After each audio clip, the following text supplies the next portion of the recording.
sebagaimana semangat undang-undang regulator. Regulator itu apa? Pembuat aturan-aturan. BP2MI operator. Operator itu pelaksana dari aturan-aturan yang dibuat.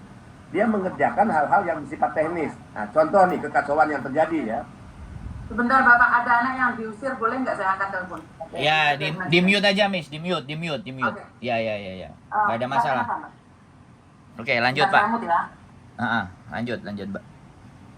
Lanjut, Pak. Lanjut. Biasa, ya, dia nangani kasus. Di Hong Kong ada Adnaker? Ada Adnaker nggak di Hong Kong? Apa itu, Pak? Atas ketenaga kerjaan, ada nggak? Nah, ini yang ada nggak? Yang di KJRI. Yang ngurus-ngurus masalah PMI di sana, kalau ada masalah apa itu kan Adnakernya. Ada nggak di KJRI Hong Kong? Bu yang pakai jilbab itu? Yang saya tahu adalah Adnaker ya.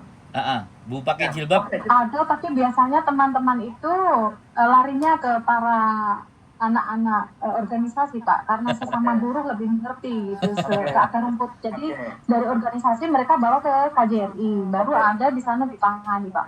Ya, oke, kita uji satu case ya. Adnaker itu fungsi hal-hal teknis kan? Siap. Berhadapan dengan PMI, mengurus masalah-masalah. Kalau hal teknis, dia tugas operator, bukan tugas regulator. Dia menjalankan tugas operator. Harusnya orang BP2MI yang duduk sebagai Adnaker. Yes. Tapi faktanya yang duduk di Adnaker adalah orang dari Kemnaker. Nah. Ibu Ida nggak disalahkan.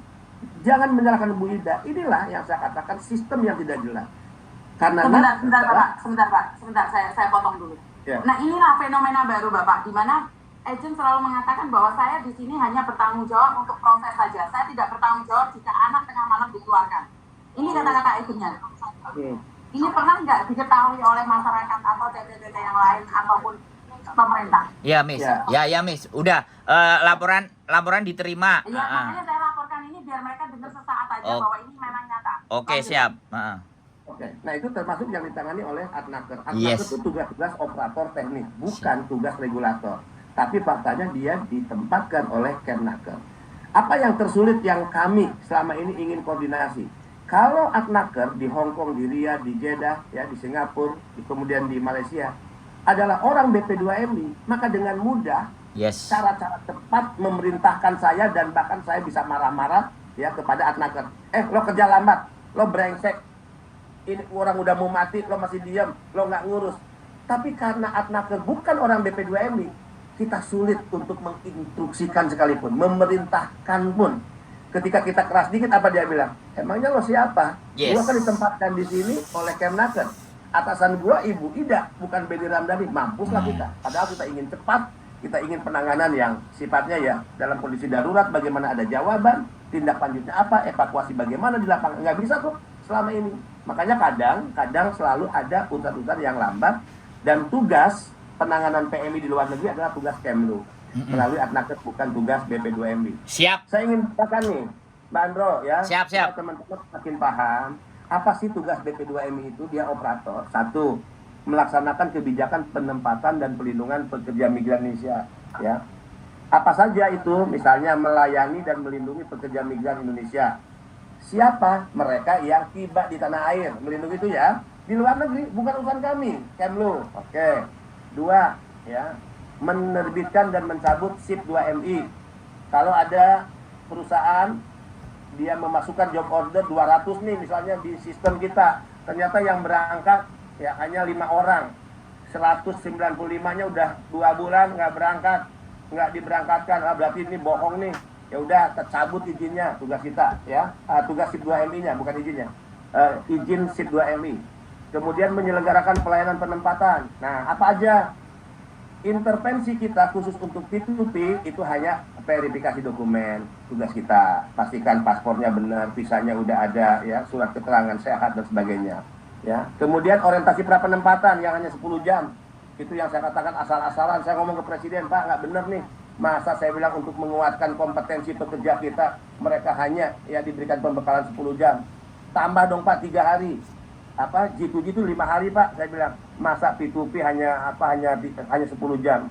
Kemudian menyelenggarakan pelayanan penempatan, ya artinya tadi yang banyak problem terkait ya overcharging, pembiayaan yang memberatkan P3E PMI, bagaimana mereka dieksploitasi, dipotong gajinya sangat besar, itu yang menyebabkan mereka pulang tidak memiliki apa-apa, itu dilakukan oleh siapa? Agensi dan perusahaan yang menempatkan, yang nakal-nakal itu.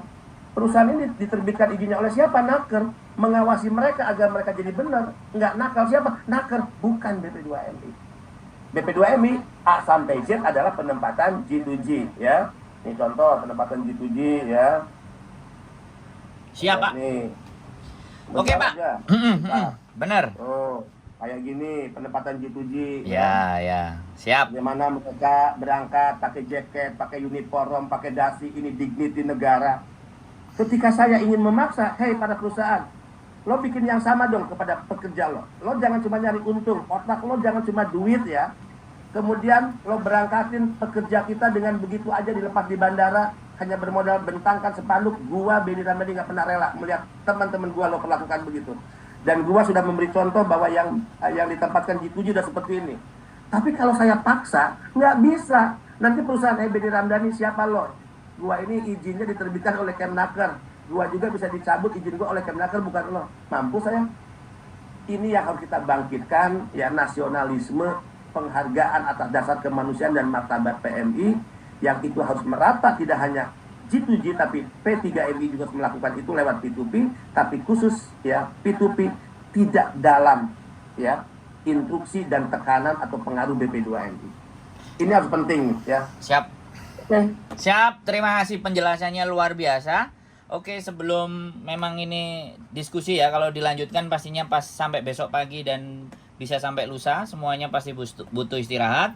Yang jelas, yang satu Mbak Andro, saya siap. ingin jelaskan tentang pinjaman bank. Mbak Yuni begini, ini konflik ini memang harus diberikan penjelasan agar informasi yang masuk ke beliau ini utuh. PMI kalau mau berangkat uangnya dari mana? Ayo jujur. Ya, dulu. Pak, mohon maaf. Ya. Saya mohon maaf, Pak. Mohon maaf sekali lagi ya. Dia memang tugasnya seperti itu, Pak. Jadi perannya dia seperti itu dan karakternya juga karakternya seperti itu. Kita lebih baik membahas secara lebih general, tidak ke satu orang karena kalau ataupun diminta data pun ya atau apapun ya, saya juga berani taruhan seberapa sih datanya. Datanya dulu. Semuanya tulisannya dulu. Kalau diajak dibuka dibentangin juga nggak ada. Hari ini saya juga udah ngirim undangan sama dia. Zoom ini juga sudah saya kirimkan sama dia. Dia ngoceh paling kenceng, tapi ketika diajak nanti ada waktunya kan kita bicara tanggal 13 kan. Kita atur sendiri itu, Pak. Dan dia juga saya jawab ya. Siap. Ini.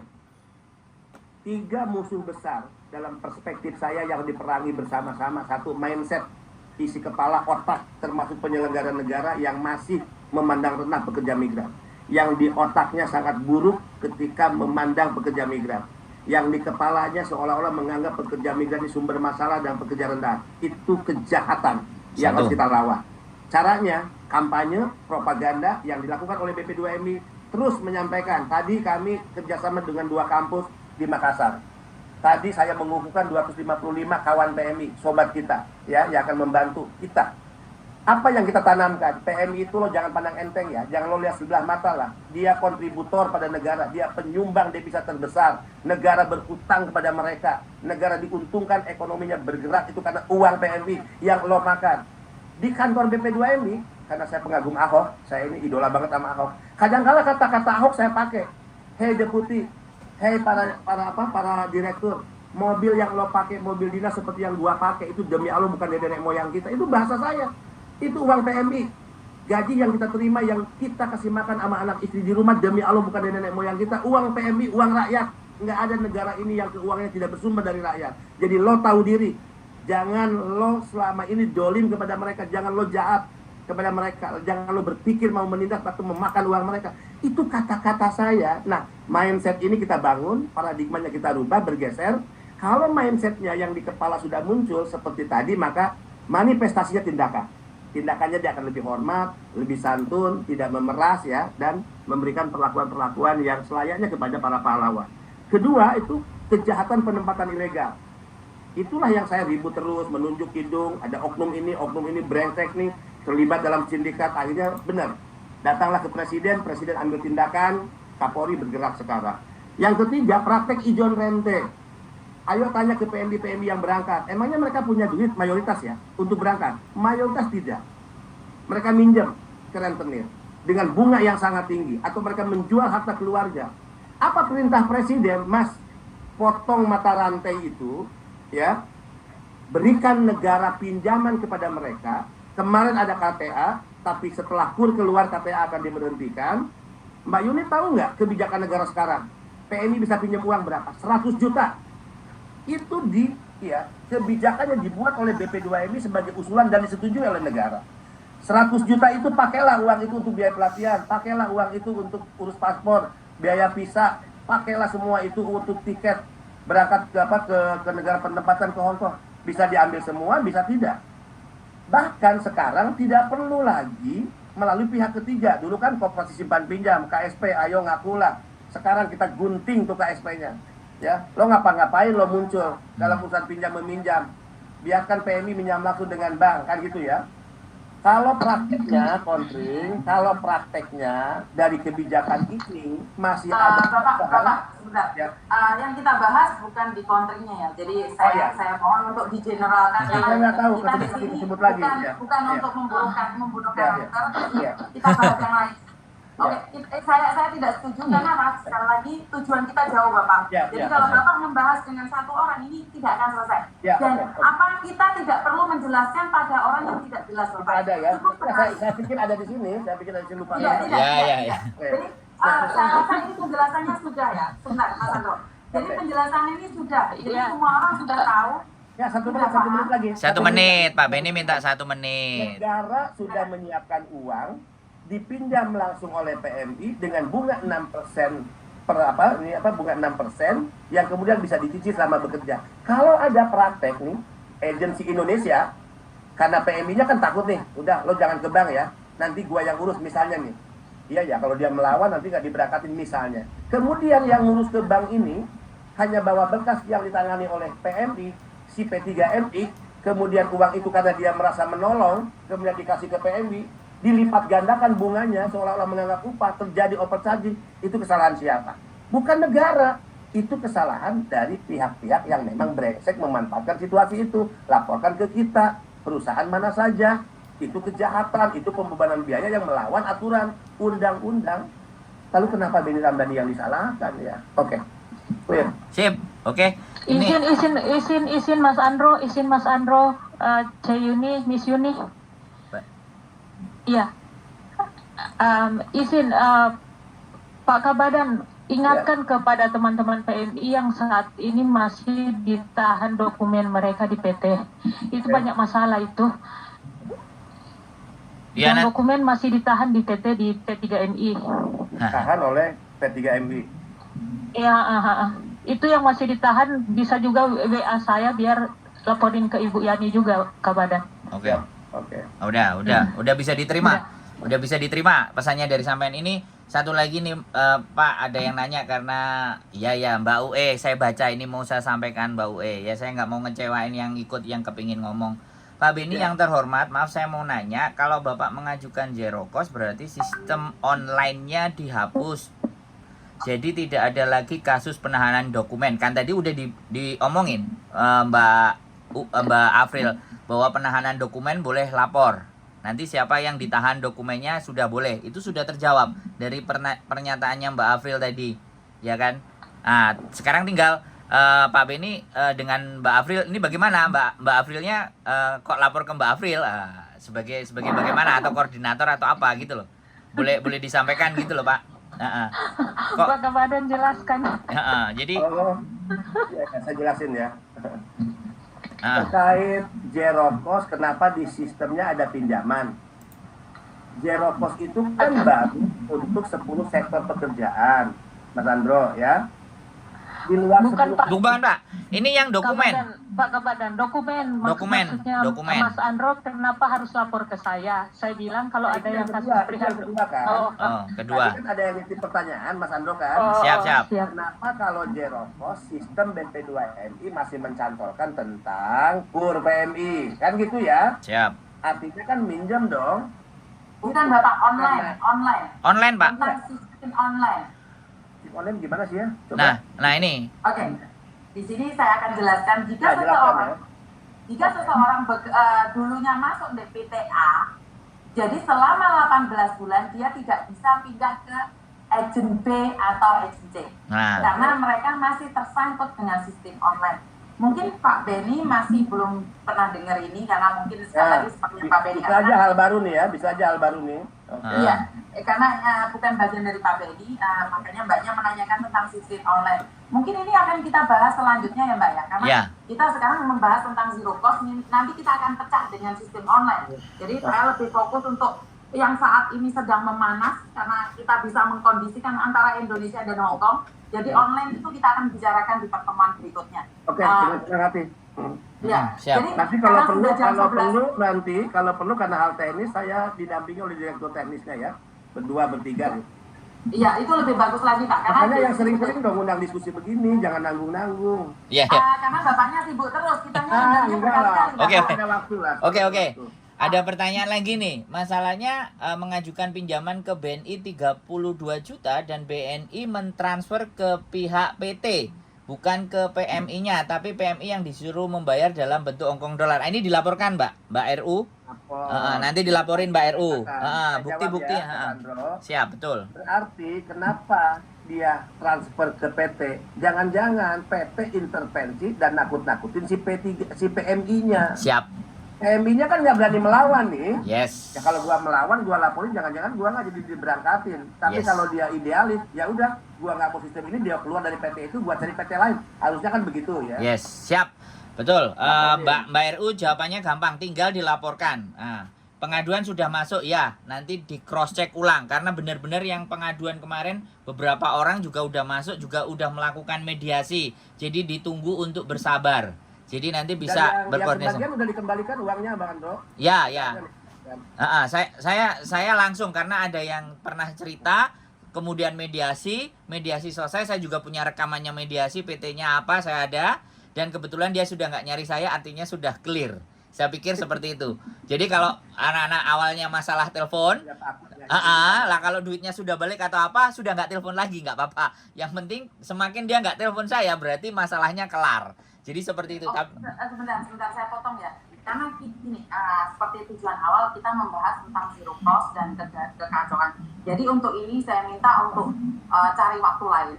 Karena kita akan membahasnya beda. Nanti kita akan panjang bahasanya, kita akan selesai. Sedikit ya. Kalau kita bahas Oke Miss, kita hargai dia mau bertanya Miss, dia pingin ngajuin pertanyaan, ya udah kita jawab, waktunya singkat kita jawab baru selesai gitu loh. Jangan dilarang dia bertanya, dia mau bertanya Miss, kita undang mereka, dia masuk, masa ya tanya dikit ya kita jelasin, kita tutup gitu loh. Oke, jadi itu masalah zero cost. Jadi sekali lagi ya, untuk zero cost ini tidak hanya BP2MI yang harus berjuang. Jadi ada stakeholder, kalau saya simpulkan lagi bahwa tadi kita memang harus berbicara dengan Kemenaker, kita juga harus berbicara. Nah, kemarin yang sudah ikut datang ke Kemenaker ada omongnya nggak? Karena selama ini pengalaman saya, mohon maaf pengalaman saya ini disaksikan teman-teman semuanya. Saya pernah ikut rapat di KJRI dan bertemu dengan teman-teman. Kita mengajukan pertanyaan, tapi pertanyaannya semuanya cuma dibatasi.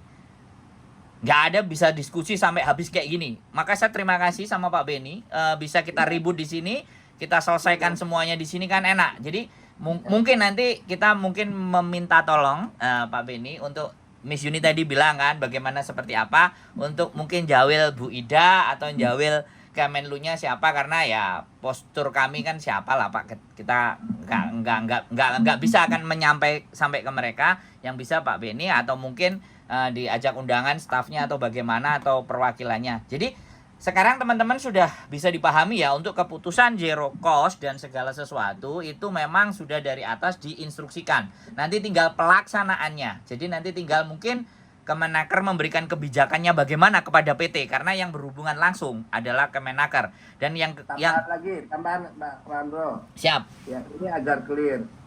Proses pembuatan sebuah undang-undang, sebuah peraturan di bawahnya ya, peraturan pemerintah, peraturan menteri, Kepmen, termasuk peraturan badan ya. Siap. Itu nggak bisa mau-maunya Ibu Menteri ngeluarin peraturan menteri, nggak bisa semuanya saya. Siap. Itu harus ada tahap pembahasan bersama yang disebut harmonisasi. Jadi zero cost itu sudah disetujui Kemenaker, sudah pasti karena terlibat dalam pembahasan. Siap. Ketujuh terlibat dalam pembahasan dalam hal aspek hukum, ya, titik, koma, ya, tanda-tanda baca dan sebagainya, kata kalimat, ada kumham di situ, semua sudah terlibat. Kalau ada proses di lapangan, yuk, ini bukan Alkitab, yuk, ini bukan Al-Quran, bisa direvisi sesuai dengan kebutuhan dan tantangan lapangan, gitu ya. Siap. Saya sudah jelas semuanya ya. Pertanyaan yang simpang siur terhadap zero cost dari apa yang disampaikan Pak Benny ini, saya rasa teman-teman sudah bisa menyerap ya, sudah bisa memahami bagaimana dan akan seperti apa proses-proses berikutnya. Saya rasa sih untuk pembahasan zero cost sudah bisa sangat gamblang dan sangat jelas sekali menurut saya ya. Jadi kalau majikan masih rame, majikan masih mumet, kalian lihat grup-grupnya di majikan, nggak mau, mending nyari Nepal, mending nyari yang lain, mending nyari Filipina atau apapun. Saya cuman yakin dan percaya kalau kalian punya kualitas, saya coba percaya, saya sangat percaya itu. Ketika kalian punya kualitas, ada nggak majikan yang bilang, tolong dong kamu tambah 1 kontrak, tolong dong tambah 2 kontrak, ada nggak yang kayak gitu? Nah itu saya yakin. Artinya teman-teman yang seperti itulah yang mempunyai kualitas. Lah kalau masalahnya ada yang kabur, ada yang ngebreak, ya sudah, biar Miss Yuni yang angkat teleponnya sama saya. Dan kita cuman jadi YouTuber aja. Jadi pokoknya yang ngeluh-ngeluh, yang punya masalah, telepon aja. Ya barangkali kita walaupun nggak bisa menyelesaikan kan ngedem-ngedem hatinya. Jadi kita tuh siapa sih, kita sadar seperti itu aja. Jadi sekali lagi percakapan atau diskusi kali ini luar biasa. Saya pingin ada satu hal, closing statement dari Pak Benny untuk kita semuanya. Jadi sebelum kita tutup, kita closing statement dulu. Bagaimana dan seperti apa dan harapan Pak Benny kepada teman-teman semuanya seperti apa. Monggo Pak Benny, closing statementnya. Kita harus yakin dan percaya dalam pandangan agama apapun, Tuhan tidak menciptakan manusia dalam kesia-siaan, ya. Dan tentu rezeki setiap orang Tuhan sudah menentukan berapa besar dan kapan rezeki itu turun. Tuhan hanya memberi kesempatan kita bagaimana kita meraihnya, ya. Nah, tentu dengan cara yang benar. Percaya bahwa menjadi pekerja migran adalah profesi yang sangat terhormat. Salah satu menteri, Erick Thohir, selalu mengatakan, saya mantan pekerja migran Indonesia. Bukan endorsement, bukan basa-basi. Ridwan Kamil mengatakan, saya mantan pekerja migran Indonesia. Karena terminologi pekerja migran adalah orang Indonesia yang bekerja di luar negeri, yang mendapatkan bayaran, ya, dari pekerjaannya, maka dia adalah pekerja migran. Terlebih, pekerja migran menyumbangkan devisa yang sangat besar. Ini profesi mulia. Ini profesi yang tidak bisa setiap orang diberi kesempatan. Ya, saya bahkan merasa berdosa karena saya hanya menikmati uang negara. Saya hanya membayar uang itu dengan pekerjaan saya.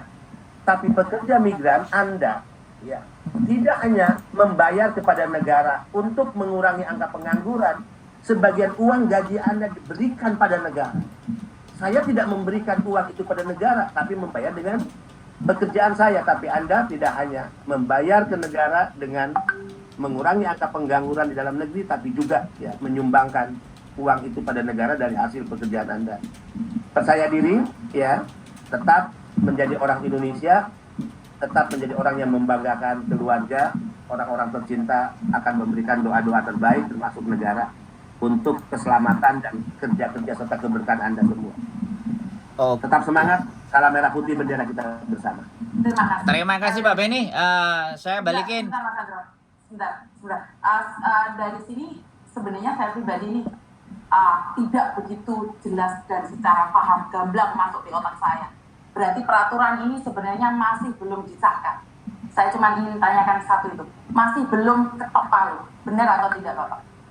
Peraturan ini sudah disahkan tahun 2020. Karena bukan berlakunya sekarang. Pertanyaan saya, berlakunya sekarang yang dinyatakan bulan 9 sudah berlaku itu pasti berlaku. Ya, begini. Peraturan 09/2020 itu sudah disahkan berarti tahun 2020. Apakah di Hong Kong berlaku? Karena waktu itu menghadapi COVID, kita exit strateginya dikembalikan ditanggung oleh pekerja migran. Tapi juga karena sudah dicantumkan dalam cantolannya menjadi tanggung jawab pemberi kerja, maka pemberi kerja diberikan relaksasi dengan merembers. Sudah ada loh yang merembes Mbak Yuni, perusahaan-perusahaan yang mengikuti peraturan itu, tapi jahatnya, tadi Mbak Yuni sempat sentil, mungkin keceplosan. Rembes dari majikan tidak diterima oleh PMI, tapi jatuh ke agensi dan itu tidak dinikmati oleh PMI-nya. Jahat loh itu. Ya. Oke, intinya adalah ini akan berlaku. Sudah berlaku. Mulai bulan 9. Sudah Secara berlaku. langsung dan tidak Tahun langsung 2020. Tahun 2020, bukan bulan 9 tahun ini, sudah berlaku tahun 2020. Ya, tapi kan pada kenyataannya Bapak katakan bahwa masih belum karena masih ada COVID. Jadi Ya. pertanyaan saya ingin memperjelas saja. Ya. Apakah ini berlaku di bulan 9 atau saat ini sudah berlaku? Mbak Yuni, kalau ada cerita pemberi kerja ribut, bukankah peraturan ini sudah naik tayang di websitenya Labor Hong Kong? Artinya pemerintah Hong Kong sudah mengakui dan menerima peraturan ini. Gitu. Oke, jadi ini yang saya ingin tanyakan adalah sudah pasti berlaku. Berarti Ya. apapun yang kita bicarakan hari ini itu sebenarnya sudah berlaku tanpa pertimbangan ataupun seperti apa, karena seperti yang Bapak katakan tadi adalah sudah ada meeting sama semua pihak, tapi ternyata membludaknya baru seminggu ini Bapak. Jadi saya katakan bahwa membludaknya baru seminggu ini, seolah-olah Bapak kesini itu pengesahan untuk zero cost. Jadi saya tidak terkait itu, tidak terkait itu. Iya, makanya saya di sini kenapa saya ingin clearkan bahwa ini sudah berlaku dan sudah ketok palu. Jadi tidak ada AIOL kalau ini sudah berlaku. Justru kalau ributnya baru kali ini, pertanyaannya sama kayak kenapa ya teman-teman kita di perwakilan Konjen KJRI tidak menyampaikan dan mensosialisasikan ini. Nah, Dan itu bukan tugas kami. Tumi, oke. Boleh, Ya. Miss Yuni. Oh, ya enggak, gini Miss Yuni, penjelasannya adalah peraturan ini berlaku, tapi implementasinya implementasinya ini ada di Kemenaker. Karena yang PT itu Kemenaker, Miss. Jadi kalau sekarang sudah berlaku gitu Mas Ando. 2020. Tapi kan pada kenyataannya masih belum. Jadi sekarang ini yang saya tanyakan sudah berlaku. Oke, saya cuma menanyakan itu aja. Kalau sudah berlaku, setidaknya saya tahu jawabannya. Oke, berlaku. Jadi tidak ada simpang siur, karena saya pribadi itu masih mempertanyakan kenapa tidak dipublikasikan atau tidak diketahui oleh umum. Ini pertanyaan saya. Kalau sudah berlaku, oke, saya oke. Berarti apapun yang kita bicarakan saat ini adalah sia-sia, percuma. Itu aja. Kalau menurut pendapat saya adalah saya ingin katakan bahwa apapun kata-kata itu adalah percuma. Karena semua sudah pasti ketok palu selesai. Itu aja. Jadi saya pasti gitu Mas Andro, karena saya tidak ingin masih mikir, apa enggak ya, apa bulan 9. Karena gorengan ini sudah kemana-mana gitu. Jadi sekarang saya sudah tahu pasti bahwa ini berlaku. Jadi menurut pendapat saya, apa yang saya nyatakan di sini long service, makan, tempat tidur, jam kerja itu tidak ada yang mendengarkan. Dan ya udah nggak apa-apa. Memang tujuan saya untuk ke situ, tapi kalau memang sudah ketok palu, saya sendiri sadar diri, sadar rai, sadar posisi. Dan kalau ada kata-kata dari saya secara pribadi ataupun Mas Andra, boleh nggak sedikit saya beri penjelasan, Kak Yuni? Sederhana gini ya. PMI ini mau dibebasin agar dia tidak dibebani biaya. Kira-kira PMI mau nggak? Pasti mau kan? Ya. Pertanyaannya yang kedua, kalau beban itu tidak lagi ditanggung oleh PMI, merdeka kan PMI ya, tapi diserahkan kepada pemberi kerja. Nah, pertanyaan Mbak Yuni, saya tangkap maksud Mbak Yuni, apakah ini bisa diterima oleh keseluruhan pemberi kerja, gitu kan? Itu kan? Jangan-jangan banyak pemberi kerja menolak kan gitu ya Mbak Yuni? Karena mereka juga faktanya banyak yang juga sudah memberikan semacam fasiliti lah ya kepada para pekerja kita, gitu ya. Terlebih pekerja yang secara kualitas kompetensi mereka ya teruji di mata para pemberi kerja gitu kan? Oke, sekarang kalau situasi Hong Kong sampai hari ini belum secara implementasi berjalan, karena memang secara implementasi bisa dikatakan baru sekitar 10 mungkin 5% Mbak Yuni. Sekarang gini lah, apakah pemberi kerja sudah menanggung biaya PMI yang diatur oleh peraturan kami? Kan belum juga tuh, belum kan? Ya, jadi sebetulnya apa alasan mereka menyatakan keberatan? Memang lo nggak bayar kok, lo nggak ganti kok uang PMI yang dibiayai oleh mereka waktu berangkat yang disebut reimburse, kalaupun ada case 1, 2. Nah, kalau diperlukan saya ke Hong Kong untuk apa sih masalahnya? sehingga majikan tidak mau menanggung biaya. Ayo dong, terus kita ngomong itu supaya kalau kita kembali ke Indonesia kita sudah punya dapat gambaran. Oke, revisi kan? Ya kan gitu ya Mbak Yuni? Kemudian dikembalikanlah mana tanggung jawab pemberi kerja, mana tanggung jawab PMI kan gitu.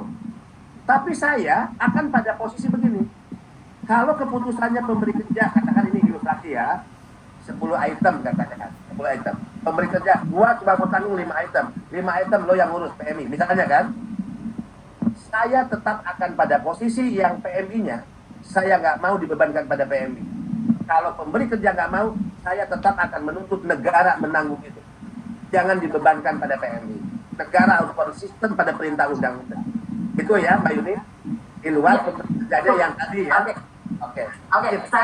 Saya setuju dengan apa yang Bapak katakan terakhir ini. Karena mulai tadi sebenarnya saya nggak dapat poinnya Pak. Saya bingung karena maklum karena saya pemikirannya tidak jenius ya Bapak ya. Jadi saya minta maaf untuk mengulangi lagi dan sepertinya memang seperti yang Mas Andrew katakan, kalau kita diskusi ini karena terbuka sampai besok pun kita nggak selesai. Dan saya rasa sudah cukup kita bisa sambung di lain hari karena banyak majikan sudah seliweran, mereka nyuruh mereka tidur. Jadi itu aja dari saya dan kurang lebihnya saya minta maaf.